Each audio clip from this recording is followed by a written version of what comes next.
मैं उस मातृशक्ति को नमन निवेदित करना चाहती हूँ जिन्होंने संपूर्ण जगत को आध्यात्मिक मातृत्व का उपहार सौंपा। और वो मातृशक्ति कोई और नहीं, नाइटिंगेल फ्लोरेसेंस। उनके चरणों में नमन निवेदित करती हूँ। उसके बाद यहाँ इस सभागार में बैठे मातृशक्ति डॉक्टर अंजना जी, हमारे boss doctor R K. Singh ji, और इस कार्यक्रम की संचालन कर रही और ऑर्गेनाइजर अनुशासन प्रिय ऊर्जावान मातृशक्ति अनुराधा जी, डॉक्टर मधु जी एवं तमाम बेटियां। आप बेटियों के लिए मैं कहना चाहती हूँ, दो फूलों की हित करने वाली बेटियां। आप सबों को मैं आकाश पर बधाई और अशेष शुभकामनाएं देती हूँ। वो कहते हैं ना कि इतिहास ऐसे नहीं लिखा जाता। आज से तकरीबन 100 साल 150 साल पहले एक लेडी, शायद 1820 में, एक लेडी विथ लैम्प का फिगर जो आता है हमारे सामने, वो लैम्प अपने आप में बहुत कुछ बयान करता है। उस लैम्प से निकलती हुई रोशनी एक तरफ आशा की किरण है, दूसरी तरफ पीड़ितों में एक सकारात्मक ऊर्जा का संचरण है। आप जिस नोबेल प्रोफेशन में हैं, आप सोच कर देखिए कि जब आप मरीज के पास, पेशेंट के पास जाती हैं और एक हल्का सा टच देती है, एक हल्का सा टैप उनके कंधे पे देती है, तो उनके अंदर किस तरह की सहानुभूति और किस तरह का सुखद अनुभव होता है। शायद वो आपका नाम जरूर भूल जाए, लेकिन आपने जो उनको एहसास दिलाया इस पीड़ा के दौर में, उसको कभी नहीं भूल सकते। आप तमाम बेटियों से मेरा आग्रह है कि जो नाइटिंगेल फ्लोरेसेंस एक नर्सिंग की परंपरा को विश्व में स्थापित की, वो अपने परिवार से बहुत सशक्त थी। मात्र 16 वर्ष की आयु में उन्होंने अपने माता पिता के सामने अपनी इच्छा जाहिर कर दी। उन्होंने कहा कि परमेश्वर ने मुझे परोपकार के लिए भेजा है, मानव सेवा के लिए भेजा है। और उन्होंने हर खुशी, हर ऐशो आराम को त्याग कर नर्सिंग की पढ़ाई शुरू की। उस वक्त महिलाओं का नर्सिंग में प्रवेश वर्जित था। इस परंपरा को स्थापित करने का श्रेय नाइटिंगेल फ्लोरेसेंस को जाता है। और मैं आप तमाम बेटियों से कहना चाहती हूँ कि कोई नहीं जानता है कि आप ही में से कोई अगले सदी की नाइटिंगेल फ्लोरेसेंस हो जाए।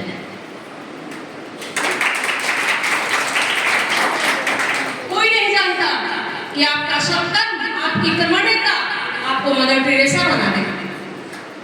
इतिहास लिखने के लिए कुछ तो अलग करना होता है। मैं आप सबों से आग्रह करूंगी, मुझे ऐसा लगता है कि ये जो नर्सिंग की दुनिया है, entirely revolving and bonding around 3 C.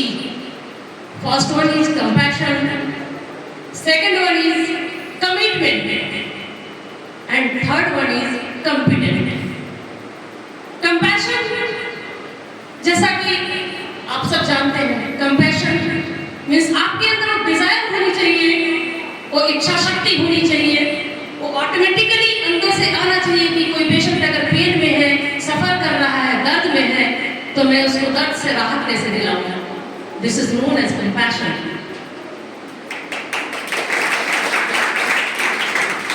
Commitment, as all of you know what is commitment. Without commitment in any aspects of life, you are not able to do anything else.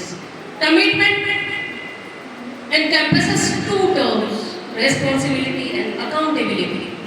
If you are responsible towards your everyday's duties, humanitarian sensitivity, then you are going to get every goal of your life.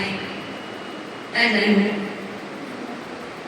Competence, third C, तीसरा C, competence. And competence is what? Competence is only knowledge, your knowledge. Competence is your skill, your attitude towards your duty. तो जैसा कि मुझे लगता है कि ये nursing की दुनिया सिर्फ और सिर्फ 3C के अराउंड रिवॉल्व करता है और इसी से इसकी बॉन्डिंग है। और आप जो सेवा देती हैं दुनिया को, उसका कोई मिसाल नहीं है। कभी अपने अंदर ये नहीं रखना है कि मैं नर्स हूँ और आप डॉक्टर हो। दुनिया का हर काम एक टीम भावना के साथ होना चाहिए, सहयोगात्मक रवैया से होनी चाहिए, सकारात्मक सोच के साथ होना चाहिए और इतिहास लिखने की जज्बा तो बेटियों में होनी ही चाहिए। मुझे मेरे ऊपर फेमिनिज्म का ब्लेमेशन ना आए, बेटियों से कुछ ज़्यादा प्रेम है मुझे, इसलिए मैं बेटियों से आग्रह करती हूँ कि आप हमेशा सजग रहें, समाज को कुछ देने की इच्छा शक्ति रखें। और वेतनमान तो सिर्फ आपके जीवन यापन का चीज है, वेतनमान आपका अस्तित्व नहीं हो सकता, आपसे इतिहास नहीं लिखवा सकता। इसलिए कुछ कर गुजरने की तमन्ना रखिए। और साथ ही मैं आपके शिक्षिकाओं से, आपकी अध्यापिकाओं से मैं गुजारिश करूंगी, आग्रह करूंगी कि आपके अंदर जो तेजस्विता भरी जाएगी आपके गुरुओं के द्वारा भरा जाएगा।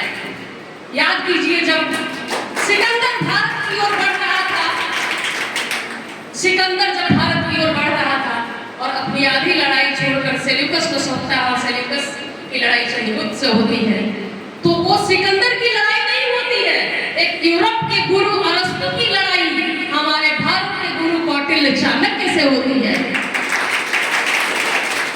इसलिए हम गुरुओं से भी गुजारिश करेंगे, आग्रह करेंगे कि आप अपने बच्चों को, अपने स्टूडेंट को इस तरह से शेपिंग करें, मॉडलिंग एंड कास्टिंग करें।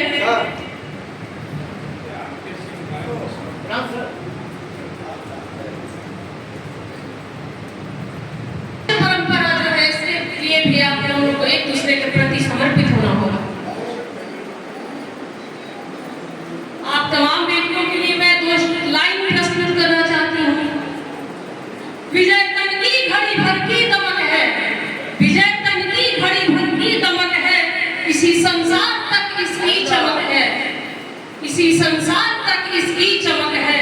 भुवन की जीत मिटती है भुवन में, भुवन की जीत मिटती है भुवन में, इसे क्या खोज ना गिरकर पतन में, इसे क्या खोज ना गिरकर पतन में। शरण केवल उजागर धर्म का होगा, शरण केवल उजागर धर्म का होगा, सहारा अंत में तेरा सिर्फ सत्कर्म का होगा।